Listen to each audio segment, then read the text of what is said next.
So hi guys, welcome back to YouTube channel. और आज फिनसाइट में हम शुरू करने वाले हैं नेक्स्ट सेशन के अंदर, जो कि है ट्रांजैक्शन कंपैरेबल्स। लास्ट सेशन में हमने ट्रेडिंग कॉम्प्स के बारे में पढ़ा था, which is talks about the similar companies on the basis of we value the और companies for the purpose of private equity acquisitions or purchase price. Okay. So this time we will be seeing the transaction comparable, where we see the precedent transaction has taken place into the last 6 months or 1 year when on the similar characteristics that over transaction has or company is going to take into account. Okay, तो चलिए शुरू करते हैं आज का session without wasting too much time. अगर आप पहली बार मेरे चैनल पे आए तो देखिए, और आपको पसंद आए तो please do like share and subscribe. Thank you. चलो शुरू करते हैं।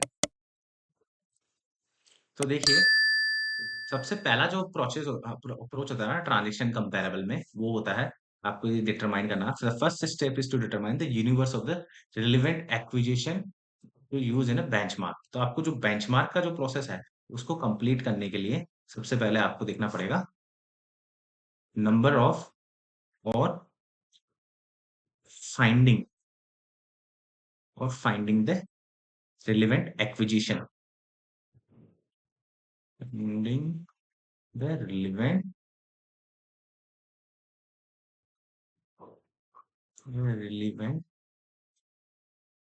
यार सॉरी एक्विजिशंस। ठीक है, तो आपको ये देखना पड़ेगा।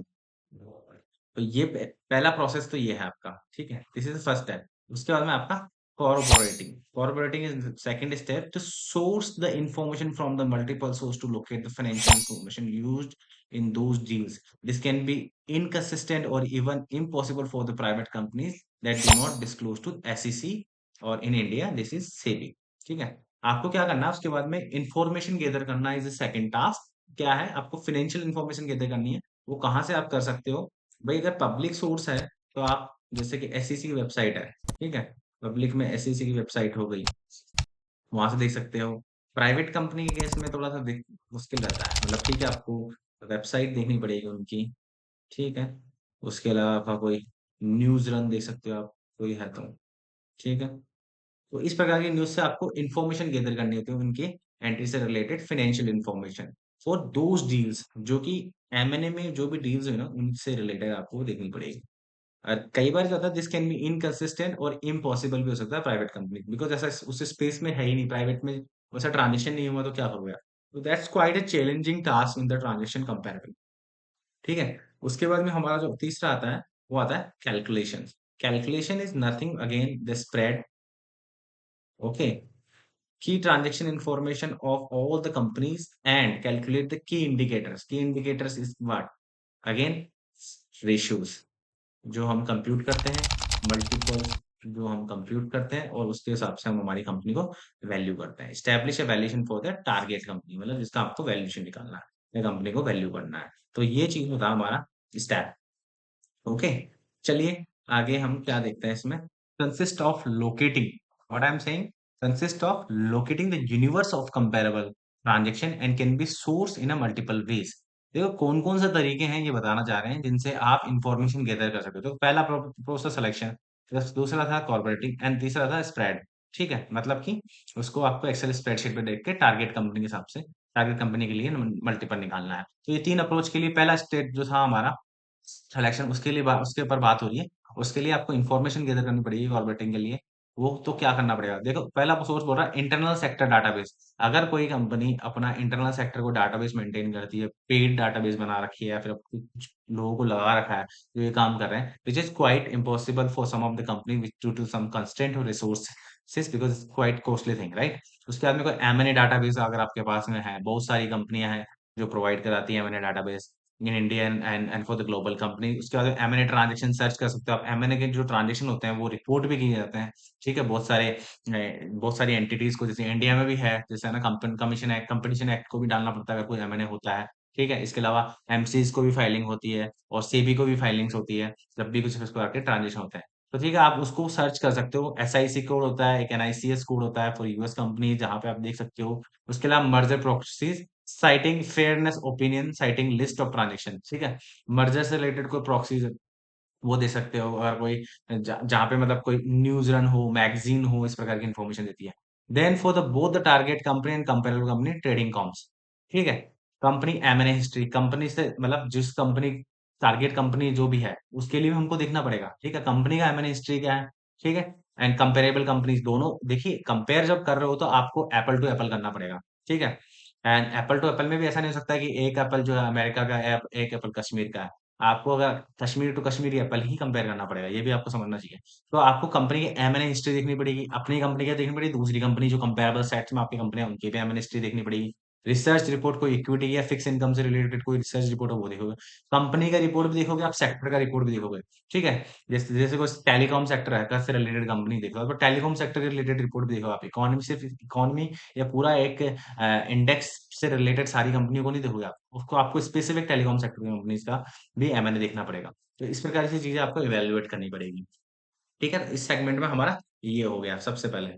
ये सब करने के बाद में आपको, अरे यार, तो पहला इनिशियल स्टेप अपना ये था, देखा आपने, transaction establish and it's important to debias the list. मतलब आपकी जो सेट है ना, उस सेट को डी बाय मतलब बायसनेस नहीं होनी चाहिए, biasness should not be there, ठीक है? For specific transaction may be skewed by the motivation और कंडीशन इंक्लूडिंग। देखो, बायसनेस होने का हमेशा हो सकता है कि कुछ रीजंस हो सकता है due to which analysis might be skewing the curve, okay? तो that should not be the cases, okay?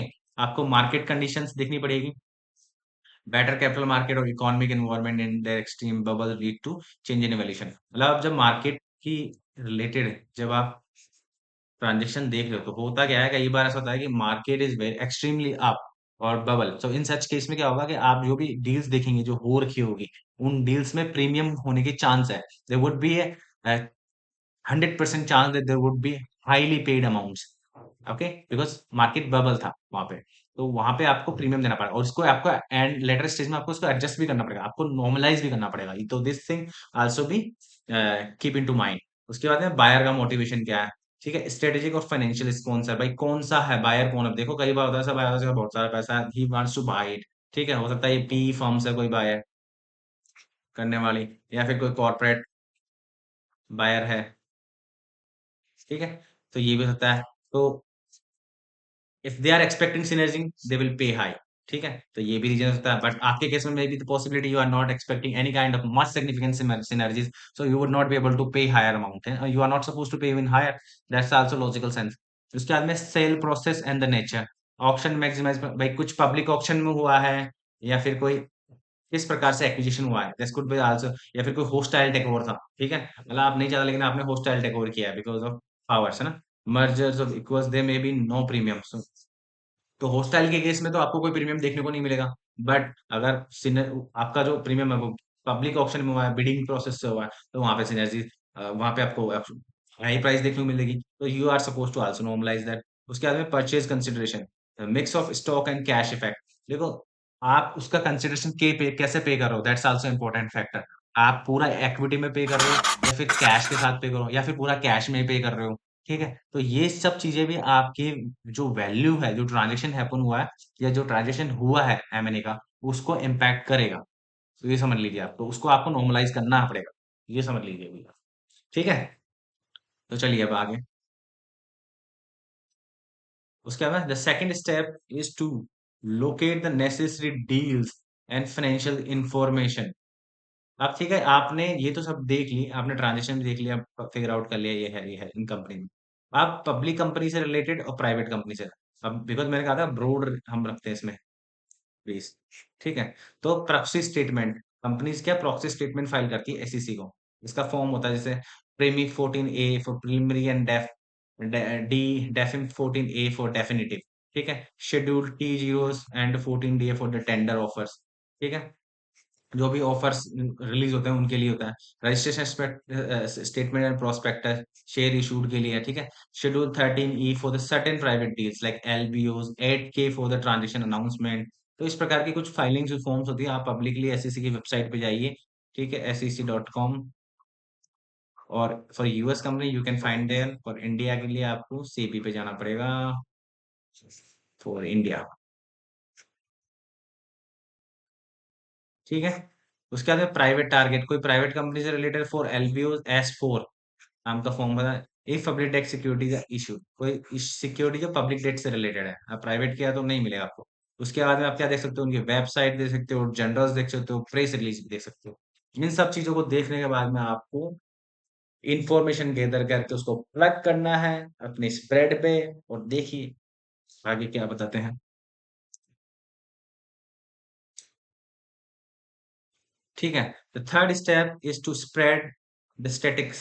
ठीक है, जो भी स्टैटिकल नंबर्स आप निकाल के लाए हो, ठीक है, डील्स के, उसके बाद में आपको कैलकुलेट करना है। उसके बाद में बेंचमार्क मल्टीपल्स निकालना है और स्टैब्लिश करना है वैल्यूएशन रेंज। वैल्यूएशन रेंज में मीडियन होगा आपका, एल होगा, लोअर होगा आपका, अपर होगा आपका।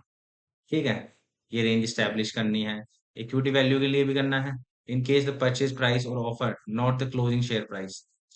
ठीक है, और purchase consider mix of cash stock और other securities affect the price of some cases. तो आपका जो प्राइस है वो इम्पैक्ट होगा, भाई आप पूरा स्टॉक में दे रहे हो या फिर कैश से दे रहे हो या फिर कैश और स्टॉक मिला के दे रहे हो, है ना, कैश स्टॉक मिला के दे रहे हो, तो वो भी इस चीज को इम्पैक्ट करेगी। तो ये भी आप समझ लीजिए। उसके बाद में आपका आता है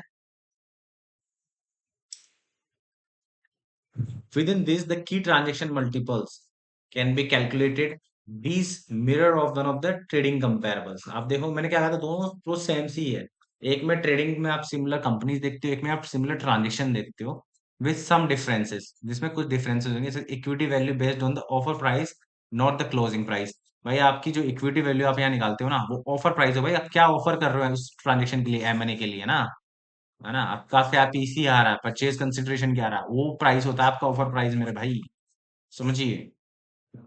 फिर एट द सेम टाइम जो हमारा क्या था, हाँ, ट्रेडिंग कॉम था, उसमें हम क्या करते थे, पता है आपको, यहाँ पे हम रखते थे प्राइस डिवाइड बाई ईपीएस के लिए, और ईपीएस, ईपीएस आपका डाइल्यूटेड होता था। ठीक है, तो ये जो प्राइस था ना वो क्लोजिंग होता था पहले उसमें, यहाँ पे जो प्राइस है ना वो ऑफर होगा, ऑफर प्राइस।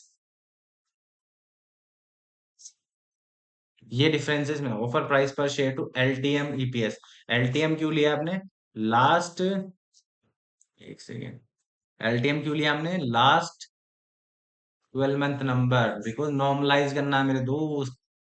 नॉर्मलाइज बना था ना, बहुत सारी चीजें होती है अर्निंग्स वगैरह आपकी, हो सकता है उसमें जो ऑफर प्राइस है उसमें बहुत सारी चीजें आपने देखा था पिछले वाले सेशन, पिछले वाले स्लाइड्स में, कि क्या क्या चीज होती है आपका ऑफर का, जो पेमेंट आप कैसे कर रहे हो, ठीक है, स्टॉक में दे रहे हो, कैश में दे रहे हो, सी प्लस कैश और स्टॉक दोनों मिला के दे रहे हो, मार्केट कंडीशन कैसे सकती है, सिनर जिन्होंने ली थी उनकी प्राइस ज्यादा होगी, ऑक्शन में हुआ था या फिर पोस्ट टेक ओवर था, इन चक्रों को नॉर्मलाइज करने के लिए एलटीएम 12 लेते हैं हम। ठीक है, लास्ट 12 मंथ का ईपीएस लेते हैं।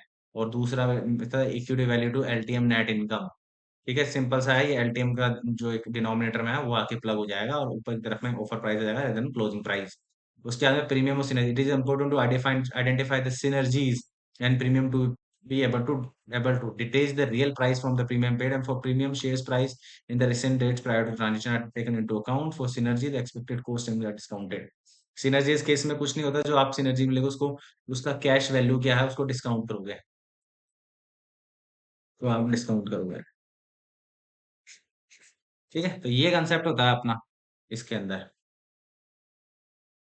और ये मल्टीपल्स कैसे कंप्यूट होते हैं वो देख लीजिए। ठीक है, वैसे तो मैंने ऊपर बता ही दिया आपका, ऑफर पीपीएस, परचेज प्राइस जो भी है, उसके बाद में LTM diluted EPS, similar to the equity value in the trading cost but based on the offer price and EPS before the announcement. ठीक है, उसके बाद में इक्विटी वैल्यू में क्या आएगा, इक्विटी वैल्यू आएगी ऊपर, equity value to LTM net income, another possibility. यहाँ पे एंटरप्राइज वाली जाएगा। ठीक है, क्यों करते हैं हम, applying the both and debt equity, मतलब वही जो सेम कंसेप्ट था उसके लिए करते हैं, इसमें अल्टीमेट बीटा आ जाएगा।